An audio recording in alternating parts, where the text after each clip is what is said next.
Thanks for joining me on episode 1015 of the Inspired Stewardship Podcast, a special rebroadcast of episode 15.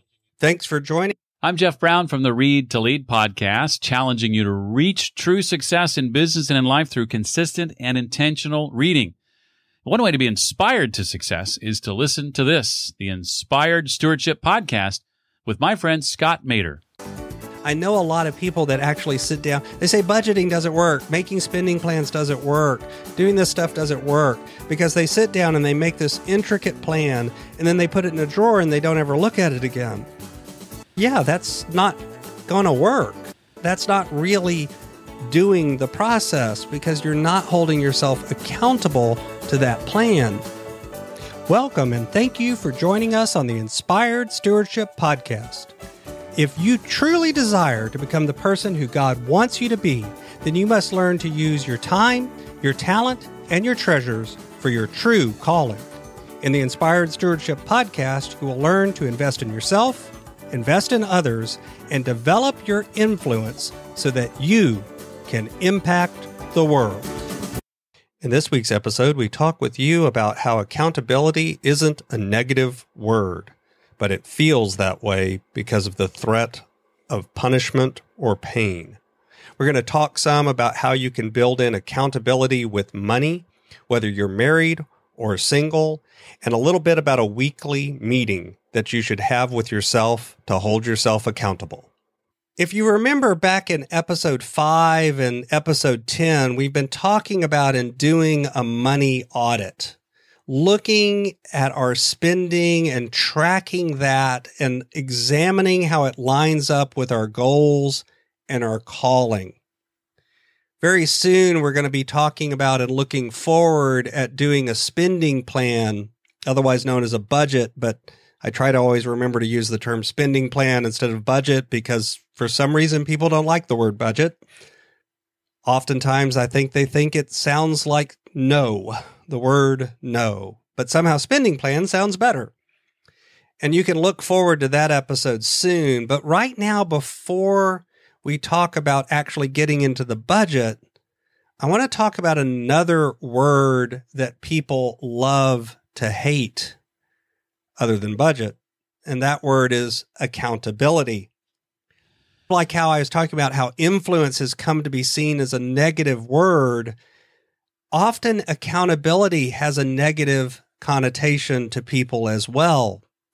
It's really not a negative word. It's really not bad. It simply means taking responsibility or taking ownership of something. It has to do with owning something emotionally yourself. The truth is accountability only feels negative because a lot of times it's accompanied by either a threat of or actual punishment and pain. I'm going to hold you accountable, and because of that, you're fired. That hurts, and that's not the only meaning or use of accountability. In fact, I would say that's not even really accountability, that's punishment. That's revenge. So let's talk about accountability and money. Single or married, you have to figure out ways to build in accountability. You have to figure out ways of seeing if you're on track with your money. We're going to talk about a spending plan, which is a plan for your money, but it's all well and good to make a plan. If you don't hold yourself accountable to that plan, you'll never follow through. I know a lot of people that actually sit down. They say budgeting doesn't work. Making spending plans doesn't work. Doing this stuff doesn't work because they sit down and they make this intricate plan and then they put it in a drawer and they don't ever look at it again. Yeah, that's not going to work. That's not really doing the process because you're not holding yourself accountable to that plan. Now, I'll be honest. If you're a married person, sometimes, or if you're in a relationship and you have a partner of some sort, accountability comes a little easier sometimes because you have a built-in accountability partner. If you go out and you spend a lot of money and you come home, odds are really good that your partner, your spouse, is going to look at you and going to ask some questions, probably some pretty tough questions. But in a way, that also makes it hard because often now we're back to that accountability that comes with pain. We're back to somebody who perhaps brings up emotions or fights or arguments or anger. They bring up ways that you and they look at money differently, perhaps because of how you were raised or your history. It uncovers truths and values and priorities and how those can be different for two people. And it can often create a lot of friction. For single people, it can often be harder a different way. See, for them, they don't have that built-in accountability partner for good or for bad. They actually have to be more deliberate than that and seek it out. They have to find a friend who is wiser with money, who's willing to give them mentorship and advice and spend time with them on this topic. That's a whole nother challenge as a single person. Now, in both cases, sometimes you can find outside help through a coach or a pastor or a counselor or a friend who can help provide some structure and rules to the conversation and allow for a more successful relationship or accountability situation. Oftentimes having that third person in a marriage or that second person for a single person who comes in from outside, they're not emotionally connected to the money the same way you are.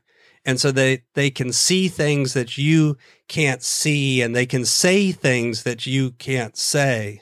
They can look at the situation and they can go, I understand you want to go to Hawaii, but you really can't afford it. So accountability has to have some sort of structure when it comes to your money.